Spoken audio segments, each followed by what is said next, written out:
Magandang umaga sa ating lahat. Narito ang update ukol sa maging lagay ng ating panahon. Patuloy pa rin makakaranas ng mga pagulan yung malaking bahagi ng ating bansa dulot ng low pressure area at ng habagat. Kaninang alas 3, yung LPA na minomonitor natin ay huling namataan sa layong 150 kilometers silangan ng Baler, Aurora. Generally, kikilos po ito pakanluran at ngayong araw, ina-expect natin na tatawid ito dito sa ating kalupaan, mainly over dito sa area ng Central Luzon. And magre-emerge ito or tatahakin po nito yung West Philippine Sea, posible po yan mamayang gabi or bukas ng madaling araw. And tumataas na din po yung chance nito na ma-develop at maging isang ganap na bagyo within 24 hours. So most likely, ina-expect po natin kapag itong LPA na ito ay nandito na sa area ng West Philippine Sea, ay mabilis po yung magiging development nito into a tropical depression. Ngunit hindi rin po natin nire-roll out yung possibility na bago man po nito tahakin etong kalupaan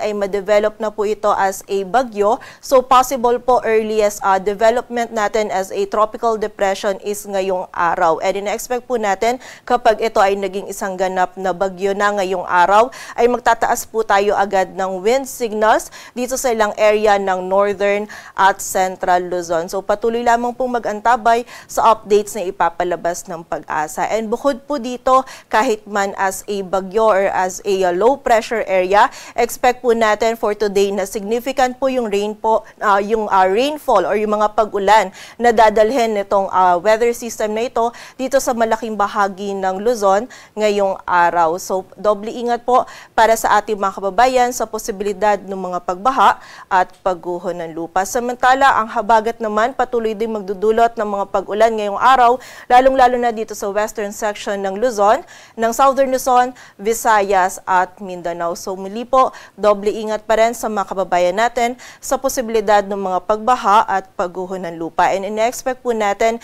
itong mga pag-ulan na dala ng LPA at ng habagat ay magpapatuloy po hanggang bukas. And for the rest of our long weekend naman or by Sunday or Monday is medyo mababawasan na po yung mga pag-ulan na ating mararanasan.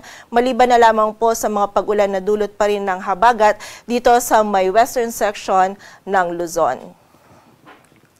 At kaugnay nga po ng mga pag-ulan na dulot ng low pressure area at ng habagat ay meron tayong pinalabas na weather advisory kung saan for the 24-hour duration, posible po yung 50 to 100 millimeters of rainfall dito sa area ng Cagayan, Isabela, Ifugao, Benguet, La Union, Pangasinan, Zambales, Bataan, maging dito sa Tarlac, Nueva Ecija, Aurora, Quirino at Nueva Vizcaya, maging dito din po sa area ng Quezon, Camarines Norte at Camarines Sur, dulot po ito ng low pressure area. Samantala, ang habagat naman ay posible din po magdala ng 50 to 100 millimeters of rainfall ngayong araw dito sa bahagi ng Cavite, Batangas, Occidental Mindoro, Oriental Mindoro, Marinduque, Romblon, rest of Bicol Region, maging dito sa Aklan, Antique at sa area din po ng Palawan. So meron tayong banta ng mga pagbaha at pagguho ng lupa, kaya doble ingat po para sa ating mga kababayan and makipag-ugnayan po tayo sa ating mga LGU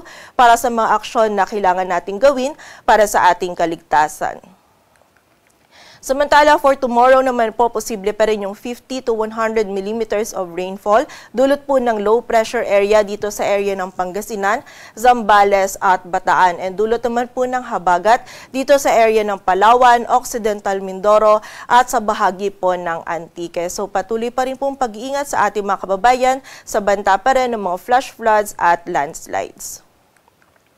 At para nga sa maging lagay ng panahon ngayong araw ng Biyernes, magiging maulap po yung kalangitan, posible yung mga katamtaman hanggang sa mga malalakas na pag-ulan dito sa bahagi ng Metro Manila, maging sa Central Luzon, Ilocos Region, Cordillera at Missive Region, maging dito din sa area ng Cagayan Valley, dito sa bahagi ng Rizal, Quezon, Laguna, Camarines Norte at Camarines Sur, dulot po ito ng low pressure area. Samantala, for the areas naman ng Mimaropa, Manila, Cavite, Batangas at sa nalalabing bahagi pa po ng Bicol Region ay may mararanasan din tayong mga katamtaman at mga malalakas na pag-ulan na dulot naman po ng habagat. So muli po, pagiging alerto pa rin sa ating mga kababayan sa banta ng mga pagbaha at pagguho ng lupa. And kapag po tayo ay lalabas, huwag pa rin natin kalilimutan yung mga pananggalang po natin dito sa mga pag-ulan na ito.